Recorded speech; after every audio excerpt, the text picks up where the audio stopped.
Olá, queridos irmãos, que a graça e a paz de nosso Senhor e Salvador Jesus Cristo permaneçam com todos vocês. Estamos reunidos aqui para mais um estudo sobre as cartas de Paulo aos Coríntios. No último domingo, nós iniciamos o estudo da primeira carta aos Coríntios, quando abordamos ali questões introdutórias, questões sobre a cidade, a geografia da cidade, a situação econômica, religiosa, né? Tentando abordar ali como as pessoas viviam na cidade de Corinto. Agora que nós temos essas informações, nós vamos entrar, né, no conteúdo da carta aos Coríntios. Nós falamos, né, dos problemas que a igreja enfrentava, né? E muitos desses problemas estavam relacionados à questão da cidade, né? Nós chegamos até a fazer uma comparação que a cidade de Corinto era como a cidade de São Paulo hoje, guardadas as devidas proporções, né? Então, uma cidade com uma forte influência cultural de diferentes expressões, né? Uma cidade com várias religiões, pessoas exercendo diferentes religiões, economicamente ativa, né? Uma cidade onde o comércio era muito forte por conta da questão dos portos, né? Os dois portos, as duas extremidades, né? Aquele estreito que eu mostrei para vocês pelo Google Earth, né? Onde passava as navegações, atravessando de um mar para o outro, né? Então, nós vimos tudo isso na semana passada. E agora nós vamos começar a estudar a carta mesmo, né? A primeira carta de Paulo aos Coríntios. Vamos orar. Santo e eterno Deus, nós te louvamos e te agradecemos por esta manhã, por esta oportunidade, e pedimos que o teu Espírito Santo nos conduza neste estudo. Fale ao coração de todos que estão acompanhando. É no nome santo de Jesus que nós oramos, agradecidos. Amém. Amém, queridos irmãos. Então, nós vamos projetar a nossa tela, né? E vamos iniciar, então, o estudo de hoje.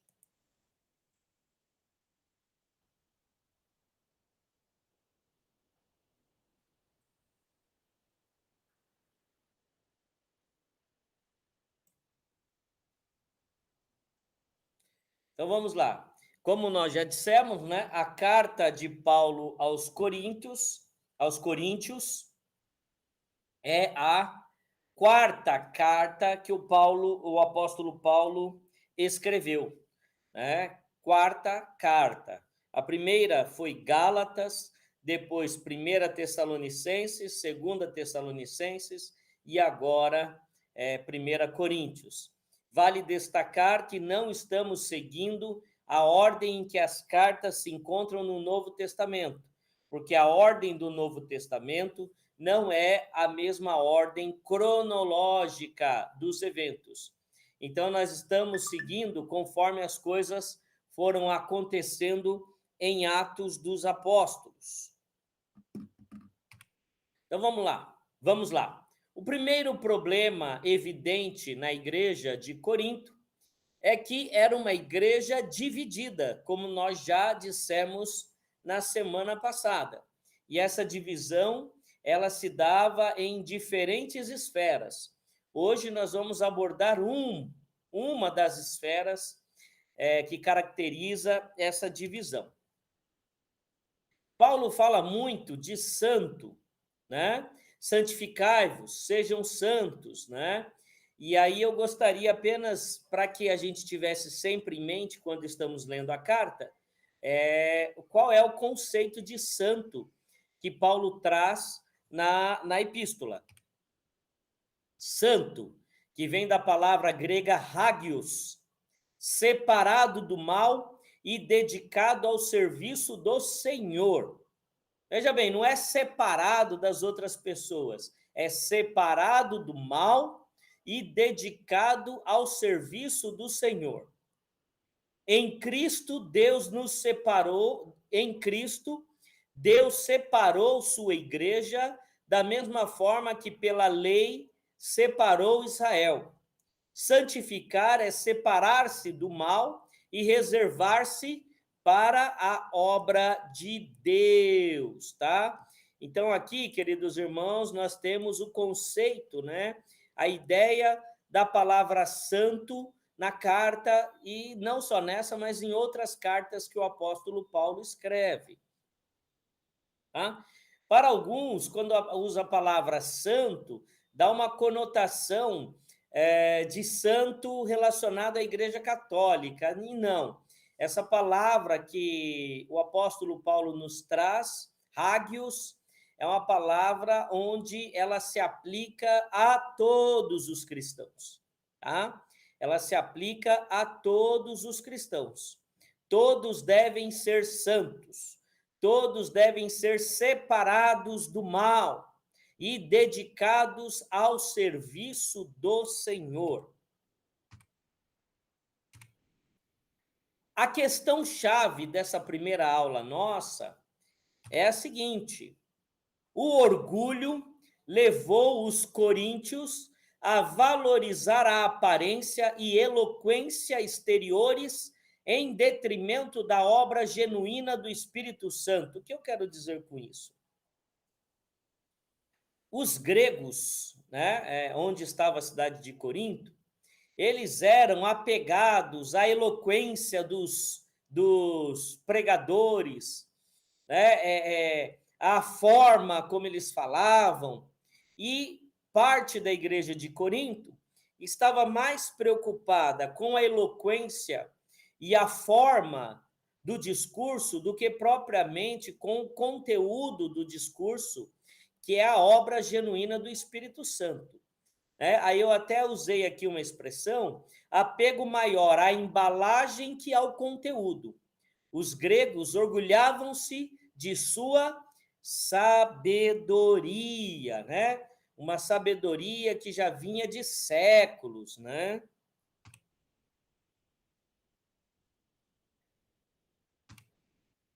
Paulo recebe informações de membros da casa de Cloé.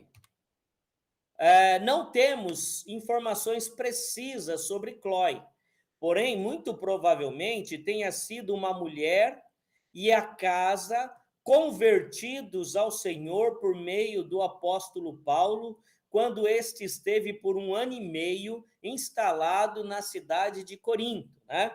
Paulo ficou ali em Corinto 1 ano e meio durante a sua segunda viagem missionária, e é muito provável que Cloé e os da sua família tenham sido pessoas que se converteram ao Senhor durante as pregações de Paulo em Corinto. Então, os da casa de Cloé, eles vão até Paulo, né, e relatam alguns problemas que estavam vivendo na igreja. Irmão Paulo, a igreja está dividida. Então, esse é o primeiro problema identificado na carta, que está logo no capítulo 1, versos 10 e 11, que diz assim: rogo-vos, irmãos, pelo nome do Senhor Jesus Cristo, que faleis todos a mesma coisa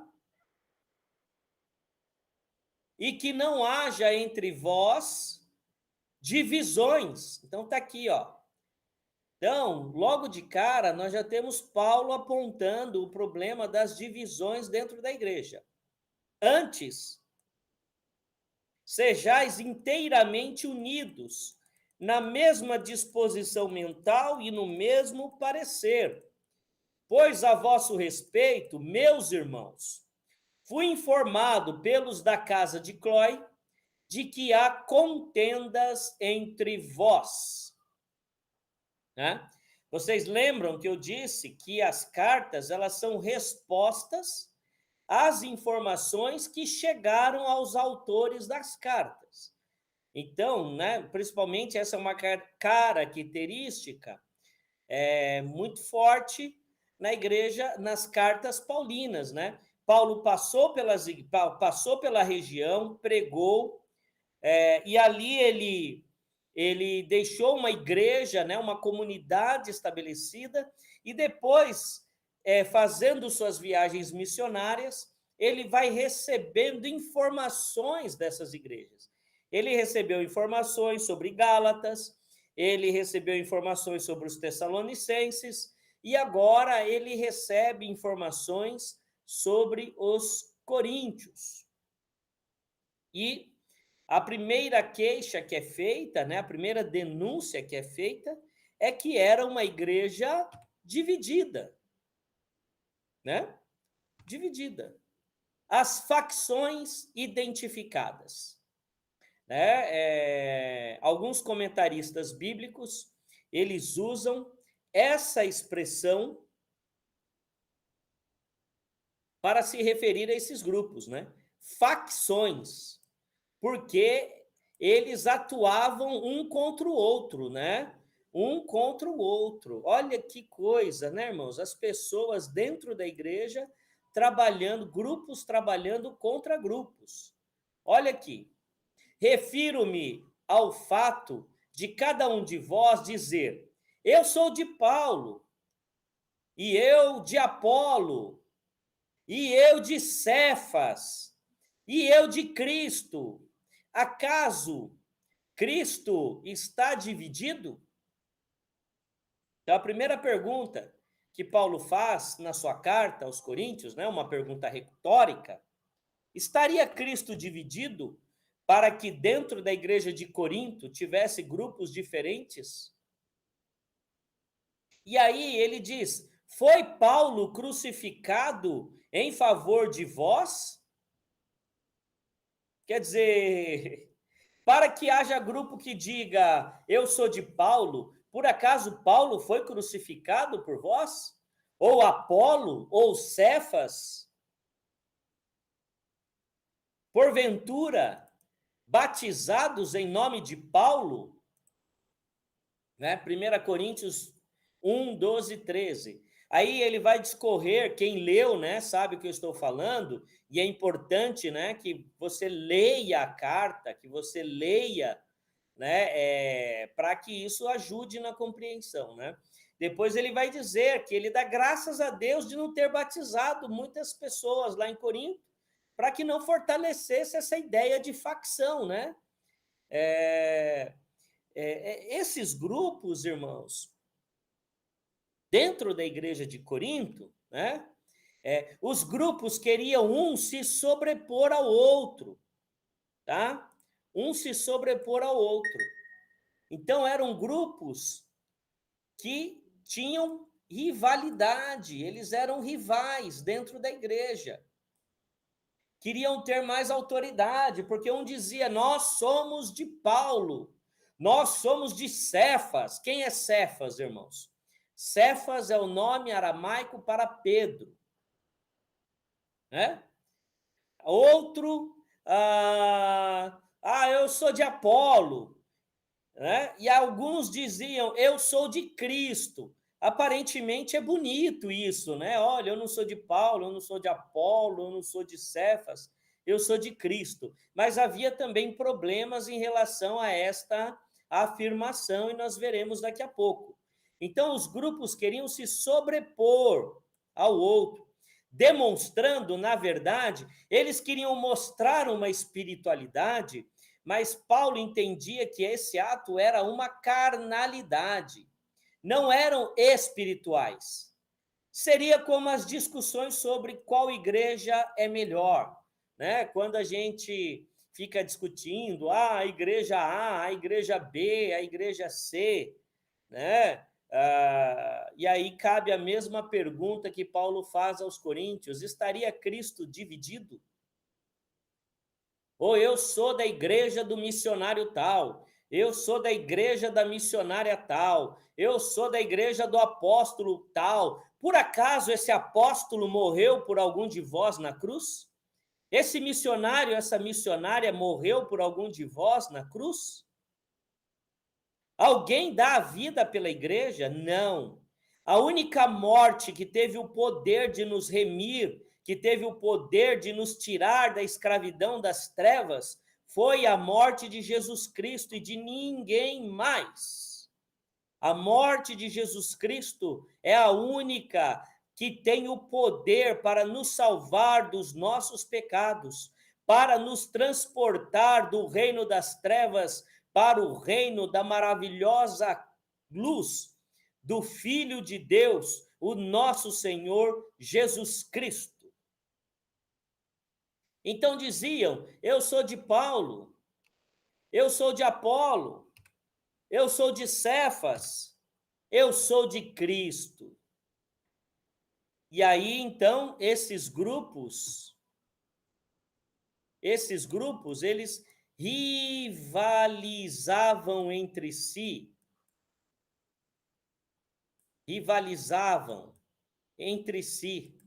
né? Porque quem dizia ser de Paulo se achava mais importante do que os que se diziam ser de Apolo, de Cefas, e os que se diziam ser de Apolo se diziam ser mais importante. E esses que se diziam ser de Cristo, na verdade, irmãos, apurado isso, eles se consideravam superiores a todos esses outros aqui, ó.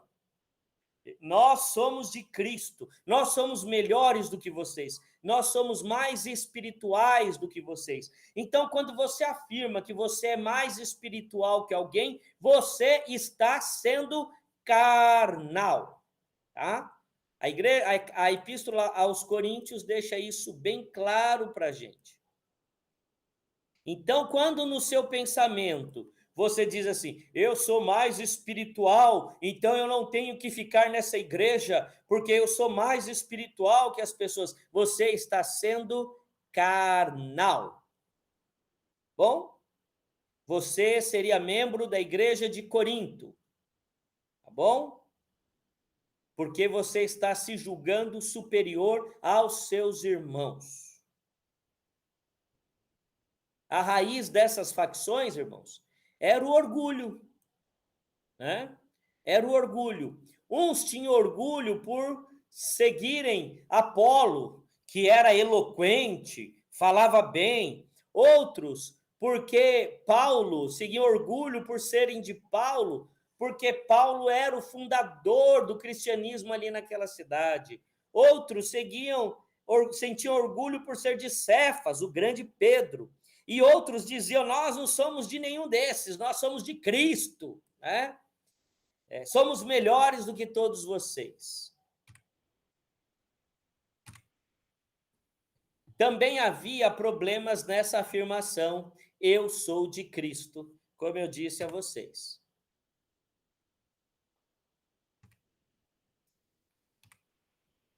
Paulo, quem havia levado o evangelho para a cidade de Corinto, sendo considerado o fundador da igreja. Apolo, eloquente pregador, excelente oratória, isso era uma paixão para os gregos, né? Os gregos amavam esse tipo de discurso, né? Então, muitos se sentiam orgulhosos por serem seguidores de Apolo.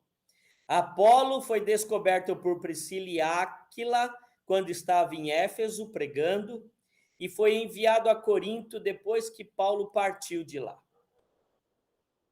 E Cefas, um dos principais nomes da igreja de Jerusalém, liderança do cristianismo, que esteve com sua esposa em Corinto por um tempo. Então, Pedro teve um relacionamento com a igreja de Corinto, conforme capítulo 9, verso 5, depois vocês podem conferir. Então, por isso que alguns diziam que era de Cefas, porque haviam também convivido com Cefas. Mas quem era Paulo? Quem era Apolo? Quem era Cefas? E aí existiam aqueles que se consideravam o suprassumo da fé e da espiritualidade. E tem cristão assim hoje, irmãos. Ele se acha o suprassumo da espiritualidade. E aí esses aí, os que se consideravam suprassumo, eles diziam, eu sou de Cristo. Estes consideravam-se melhores e mais espirituais que os demais. Não havia nobreza, mas orgulho, sinal de carnalidade. Então, irmãos, aparentemente, a gente olha assim, olha que bonito, esses aí não seguem nem Paulo, nem Apolo, nem Cefas, mas eles seguem a Cristo. Na verdade, irmãos, não tem nobreza aqui no caso de Corinto, não tem nobreza, mas orgulho, eles eram orgulhosos e se achavam mais espirituais. Então, isso era sinal de carnalidade, porque tais atividades, tais atitudes causavam divisão na igreja, tá? E a divisão na igreja, é fruto da carne. Pastor, mas eu sou de uma igreja que se dividiu, então eu estou condenado, eu sou fruto da carne? Não, minha irmã. A divisão é fruto da carne, mas existe a misericórdia de Deus. Quando nós estudamos lá Atos dos Apóstolos, Paulo e Barnabé tiveram também um contratempo e caíram na carne, como dizem os pentecostais, né? E se separaram, mas Deus foi misericordioso para com ambos. Isso não quer dizer que eu propositadamente vou criar situação para dividir a minha igreja e, então, contar depois com a misericórdia de Deus para seguir em frente. Não. A divisão acabou sendo fruto de pecado, mas o pecado feito não intencionalmente, né? Então, apesar de todos esses problemas, eles não tinham no coração deles o desejo de dividir a igreja, mas a estavam dividindo porque quando se apegavam a Paulo, ou a Apolo, ou a Cefas, eles estavam se guiando pela carne e não pelo espírito. Estou indo muito rápido, irmãos? Espero que não, tá? Eu vou tentar ir mais pausadamente, tá? Como Paulo vai combater as facções e tentar unir a igreja? Então, no relato que vem lá da casa de Clói, o primeiro desafio para Paulo era a questão da divisão. Então, Paulo vai dedicar os 4 primeiros capítulos de Corinto para combater as facções e tentar unir a igreja em torno de um só. E qual é a saída, o caminho de Paulo para isso? A cruz, irmãos. A cruz de Cristo. Tá? Paulo, ele não vai tentar uma receita mirabolante, né? Às vezes a gente vê aí projetos mirabolantes para fazer a igreja crescer ou para melhorar a igreja em relacionamentos. É a cruz de Cristo.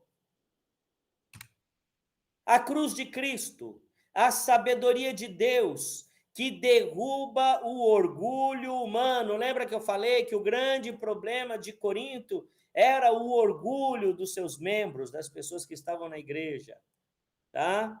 E a cruz de Cristo, olha o que Paulo diz nos versos de 18 a 23. Certamente, a palavra da cruz é loucura para os que se perdem, mas para nós que somos salvos, poder de Deus. Pois está escrito: destruirei a sabedoria dos sábios e aniquilarei a inteligência dos instruídos. Por que isso, irmãos? Porque eles se julgavam sábios, instruídos. Onde está o sábio? Onde o escriba? Onde o inquiridor deste século? Porventura, não tornou Deus louca a sabedoria do mundo? Visto como, na sabedoria de Deus, o mundo não o conheceu por sua própria sabedoria. Aprove a Deus salvar os que creem pela loucura da pregação, porque tanto os judeus pedem sinais, como os gregos buscam sabedoria, mas nós pregamos a Cristo crucificado, escândalo para os judeus, loucura para os gentios, mas para os que foram chamados, tanto judeus como gregos, pregamos a Cristo, poder de Deus e sabedoria de Deus. Porque a loucura de Deus é mais sábia do que os homens, e a fraqueza de Deus é mais forte do que os homens. Irmãos, reparai, pois, na vossa vocação, visto que não foram chamados muitos sábios segundo a carne, nem muitos poderosos, nem muitos de nobre nascimento. Pelo contrário, Deus escolheu as coisas loucas do mundo para envergonhar os sábios, e escolheu as coisas fracas do mundo para envergonhar as fortes. E Deus escolheu as coisas humildes do mundo e as desprezadas, e aquelas que não são, para reduzir a nada as que são, a fim de que ninguém se vanglorie na presença de Deus. Mas vós sois dele, em Cristo Jesus, o qual se tornou da parte de Deus sabedoria e justiça e redenção, para que, como está escrito, aquele que se gloria, glorie-se no Senhor.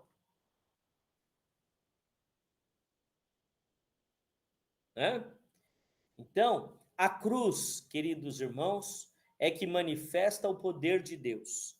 E aí nós olhamos ali, né, que a cruz é vergonha para uns, escândalo para outros, né? Vamos tentar entender um pouquinho mais isso, queridos irmãos. Um Deus crucificado, loucura, escândalo e salvação. Loucura para os gregos.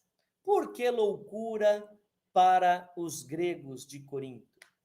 Porque, queridos irmãos, a história, a mitologia grega, a história dos deuses antigos, eram histórias de deuses poderosos. E a cruz revela aos carnais um Deus fraco, um Deus que foi crucificado e que morreu por mãos de homens. Percebam? Então, você pregar que o seu Salvador era um homem que foi preso, torturado, humilhado, crucificado, isso era loucura para os gregos. Eles não conseguiam compreender porque, né, a sabedoria deles dizia uma outra coisa sobre vitória, sobre triunfo, e sobre salvação. Então, a pregação da cruz era loucura para os gregos e escândalo para os judeus. Por que escândalo para os judeus? Porque a morte de cruz era uma morte, o que, irmãos? Era uma morte romana, né? Era uma morte romana. E quando um judeu era condenado e morria por morte romana, isso é, crucificado, ele era considerado um amaldiçoado por Deus. Então era um grande escândalo para os judeus admitirem ou alguém pregar que aquele homem, Jesus Cristo, que foi condenado por Roma, foi crucificado, ser o Deus dos judeus. Isso era algo insuportável para o judeu, era escândalo para o judeu. Escândalo para os judeus, né? Nós vamos agora, irmãos, Paulo ele aborda a questão da cruz, da crucificação. Nós vamos ouvir agora um médico falando um pouquinho do que era o processo de crucificação e o sofrimento. Por isso que para os gregos era loucura e para os judeus era escândalo. Vamos ouvir aqui esse médico?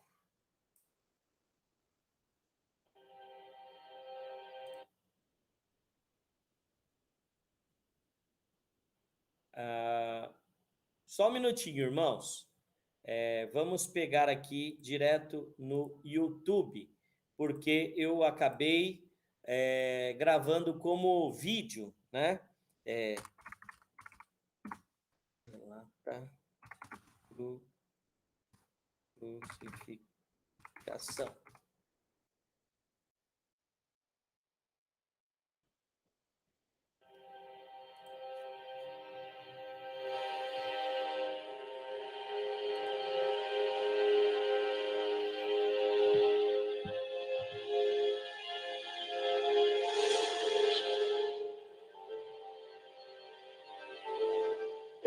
I believe that Christ's suffering and the demonstration of the kind of physiologic stress that hit.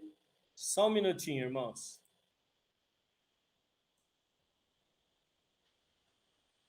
Aqui, achei. Os ombros e as pernas da vítima. E as primeiras. Agora sim, desculpem aí o equívoco.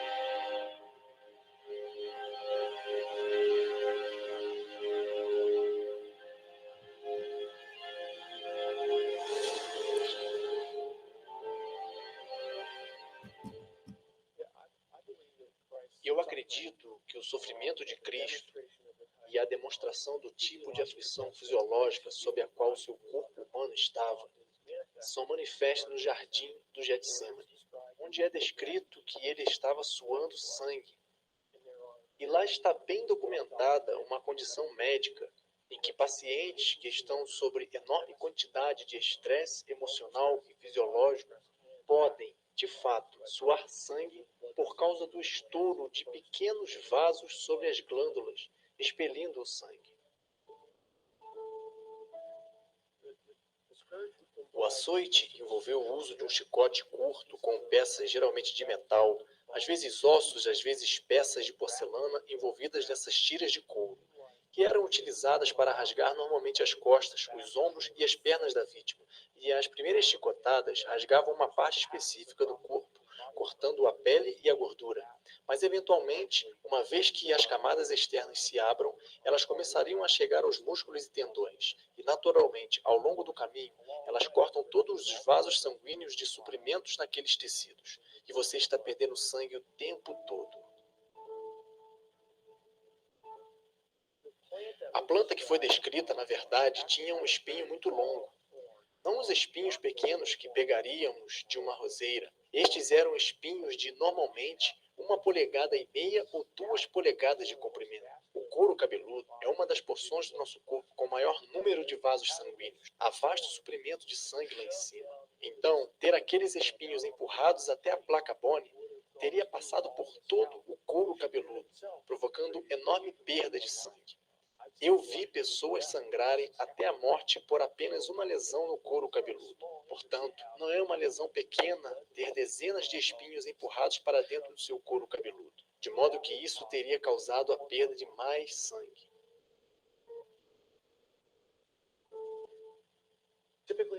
Normalmente, quando a vítima tinha que carregar a cruz, era descrito na literatura, melhor dizendo, na literatura romana, que ele levasse a barra horizontal. E a barra horizontal sozinha era estimada em 50 quilos.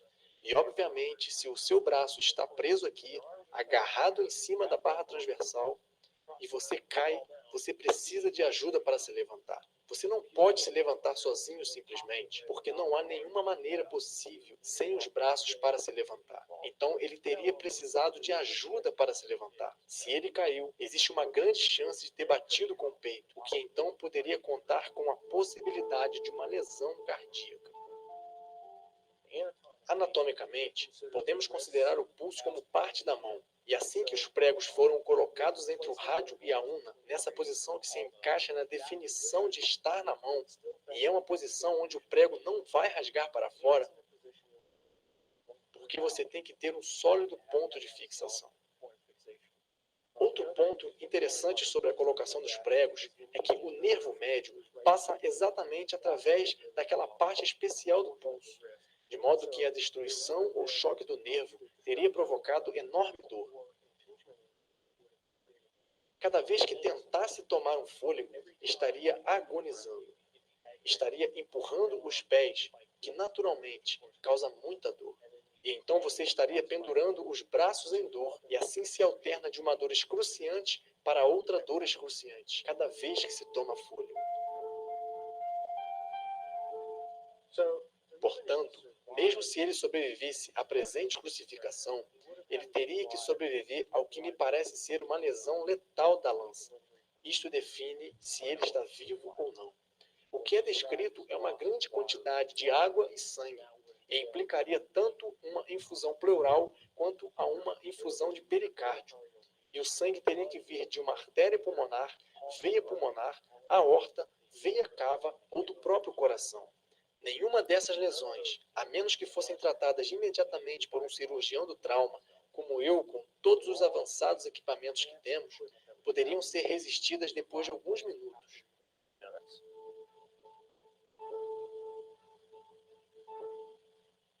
Cristo, como Filho de Deus, poderia ter sobrevivido a qualquer coisa. Ele escolheu manifestar-se como um ser humano naquele período da história, e ele permitiu-se morrer. E como humano, naquele momento, ele não poderia ter sobrevivido a essa série especial de traumas. Isso não é possível. Cristo é Deus. Ele poderia ter sobrevivido a tudo o que lançassem contra ele. E ele escolheu ser Cristo, o homem naquele período da história, para morrer pelos pecadores. E pela autolimitação de permanecer sendo humano, ele morreu. Ele não sobreviveu ao evento.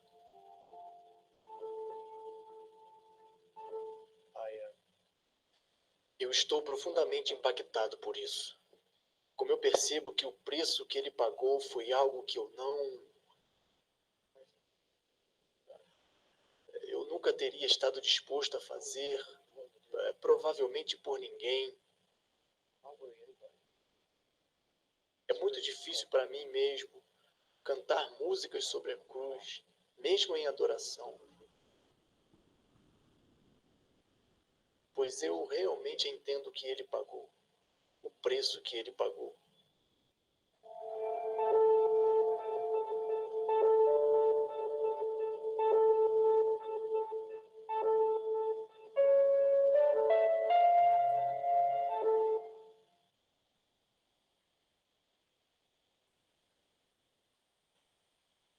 Como disse, o que significou para você?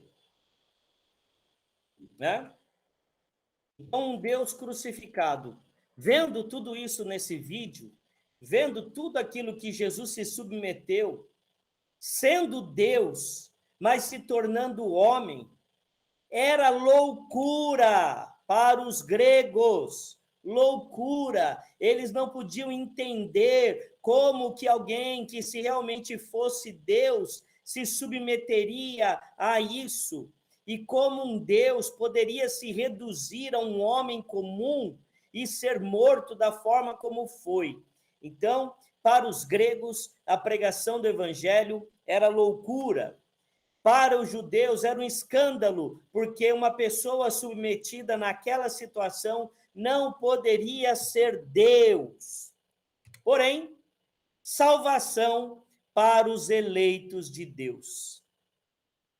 Uma vez, irmãos, eu fui conversar sobre o amor de Deus, sobre Cristo com uma pessoa, e essa pessoa disse assim a mim: meu querido, me desculpe que eu vou falar minha sinceridade, mas acreditar em Cristo, acreditar no que ele fez e na ressurreição, é coisa de pessoa que não tem inteligência.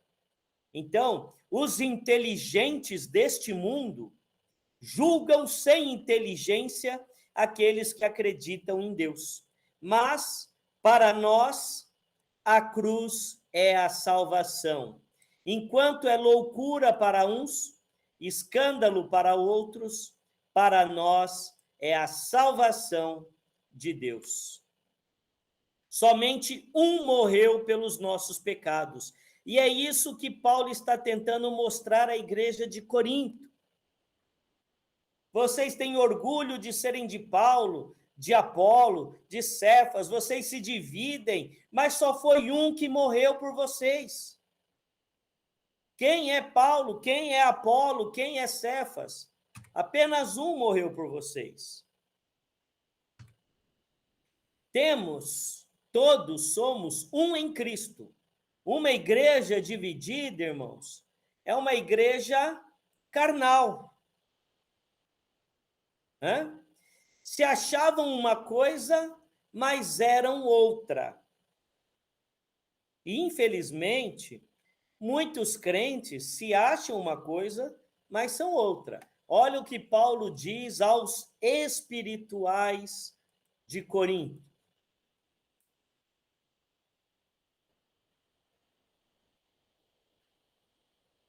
Eu, porém, irmãos, não vos pude falar como a espirituais.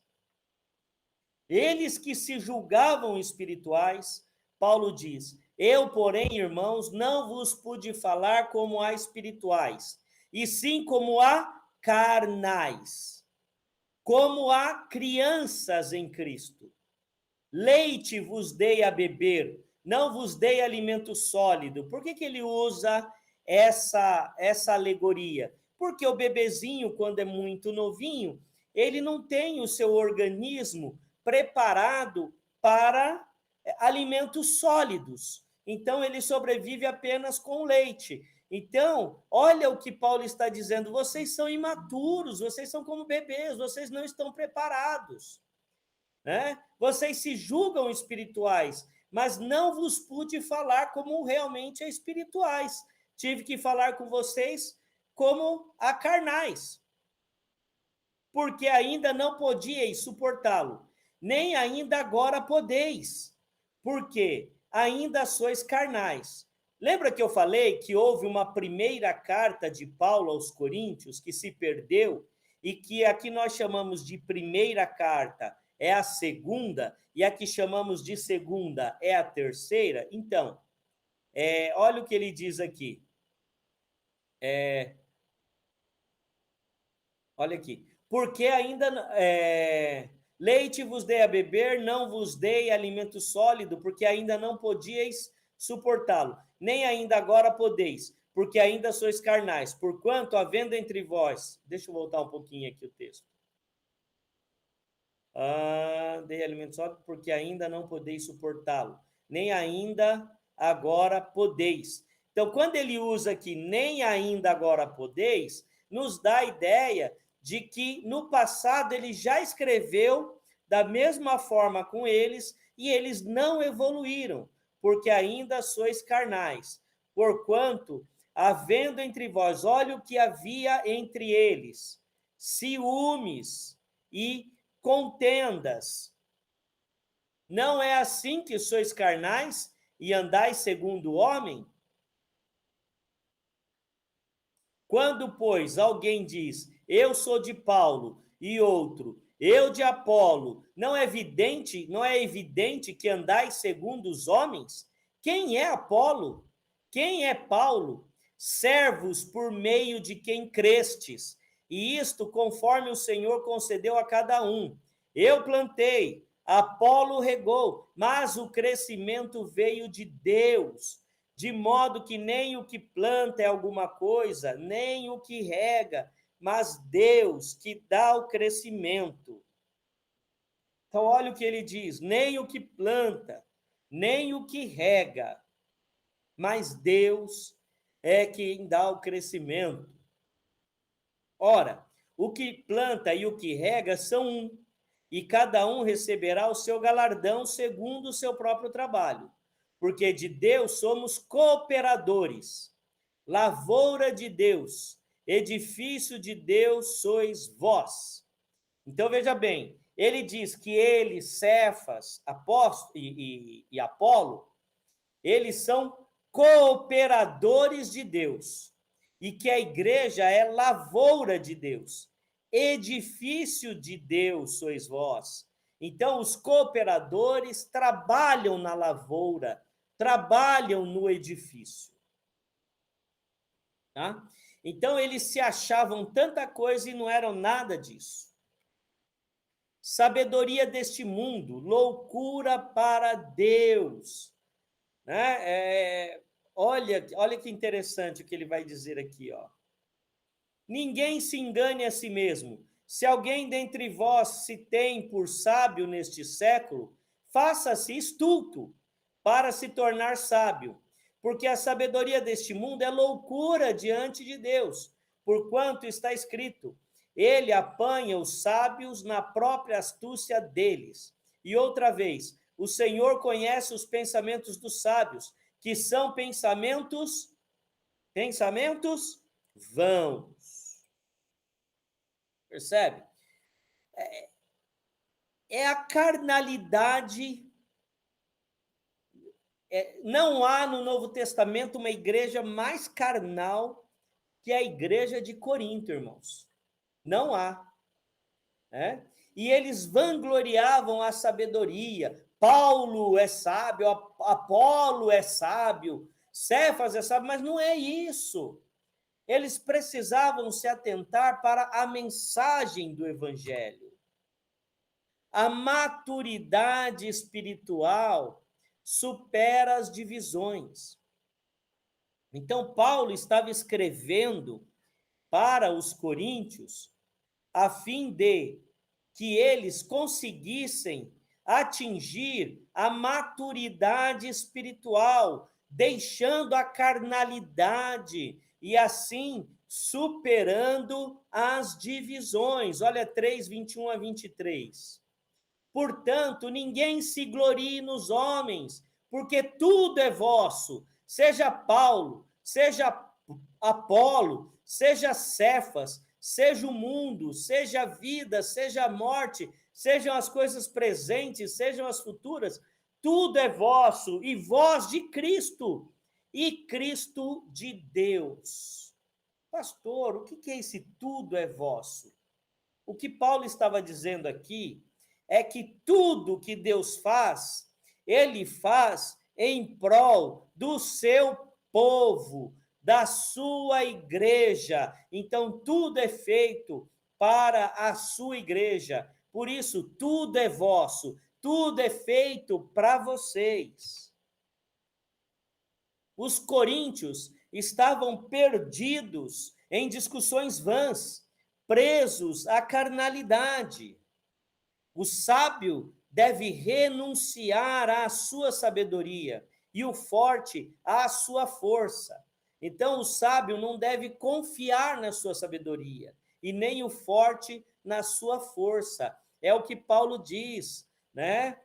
Quando estou fraco, é que sou forte, porque na minha fraqueza se aperfeiçoa o poder de Deus. E ele diz também: eu não preguei palavras humanas, sabedoria entre vocês, mas preguei apenas a cruz. Então, queridos irmãos, para a gente fechar essa primeira parte, nós vamos aqui partir para as considerações finais. Eu quero fazer aqui um arrazoado do que foi essa primeira parte. Tá? Quem se acha muito espiritual, na verdade, não passa de carnal. Na maioria das vezes, irmãos, as divisões na igreja são causadas por aqueles que se julgam mais espirituais do que o restante da igreja. E segundo aqui a carta aos Coríntios, isso é carnalidade, tá? Carnalidade. Então, havia um orgulho entre os cristãos de Corinto, havia muita influência entre os gregos sobre essa questão da sabedoria, entre os judeus sobre a questão do escândalo, e havia uma resistência para aceitar a mensagem como ela estava sendo pregada. Apesar da igreja em Corinto ter se formado de uma rapidez relativa, né?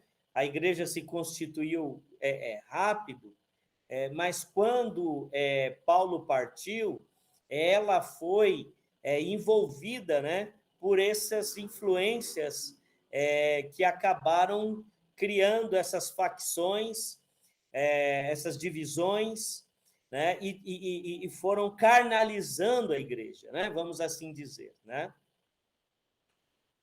Os líderes, irmãos, são servos. Isso serve para os nossos dias. Os líderes são servos na lavoura de Deus. E o que é a lavoura de Deus? A lavoura de Deus é a igreja. É a igreja, tá? Então, nós somos servos, não somos estrelas. Eu me entristeço quando eu vejo líderes que querem ser estrelas na obra de Deus. Importante não são os que trabalham, mas sim a lavoura, porque os que trabalham, trabalham para o bem da lavoura, para que a lavoura produza os frutos para o dono que contratou aqueles servos. Então, olha só, o dono da lavoura precisa enviar alimento. Então, ele contrata servos para trabalharem na lavoura, porque é a lavoura que vai dar os frutos necessários que o dono precisa. Então, não são importantes os servos, mas é a lavoura de Deus. A igreja. A lavoura é mais importante, ou também, como Paulo usa o exemplo lá que nós lemos, o edifício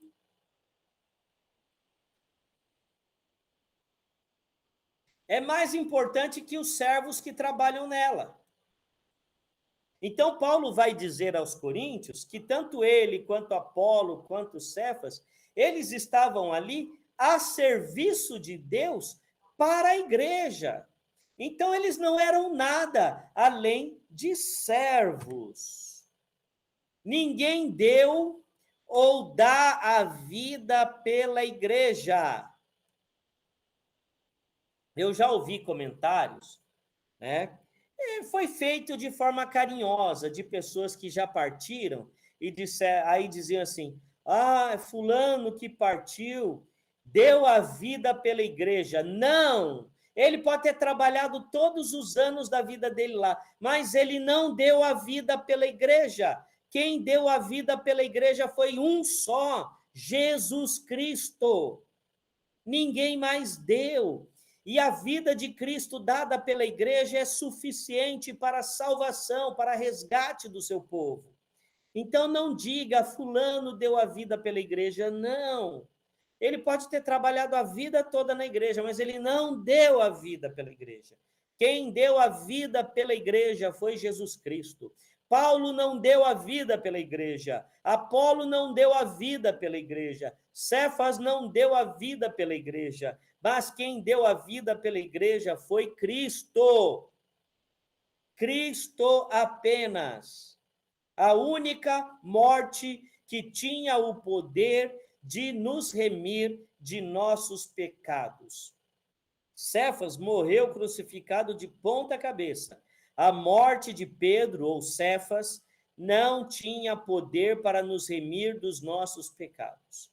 Paulo morreu decapitado. A morte de Paulo não tinha poder de remir os nossos pecados. Então, a única morte que remiu os nossos pecados foi a morte de Cristo. Amém? Queridos irmãos, fechando, Coríntios era dividida, havia facções dentro da igreja. E Paulo diz então, olha, vocês são carnais, porque a divisão na igreja é fruto da carnalidade. Não se julgue mais santo, mais espiritual, mais eleito, seja lá como você entende a sua salvação. Não julgue, né? Não julgue. Não cause divisão na tua igreja. Não seja instrumento de divisão na tua igreja, mas seja instrumento de pacificação, instrumento de união, porque a divisão é a manifestação carnal da igreja. Tá bom? Então, nós ficamos por aqui nessa primeira aula, mostrando aí a vocês, né, qual foi a primeira preocupação de Paulo ao ouvir o relato daqueles que vinham da casa de Clói. A igreja está dividida, irmão Paulo. Dividida, irmão Paulo. Então, Paulo vai escrever tentando reparar este mal que havia se instaurado na igreja.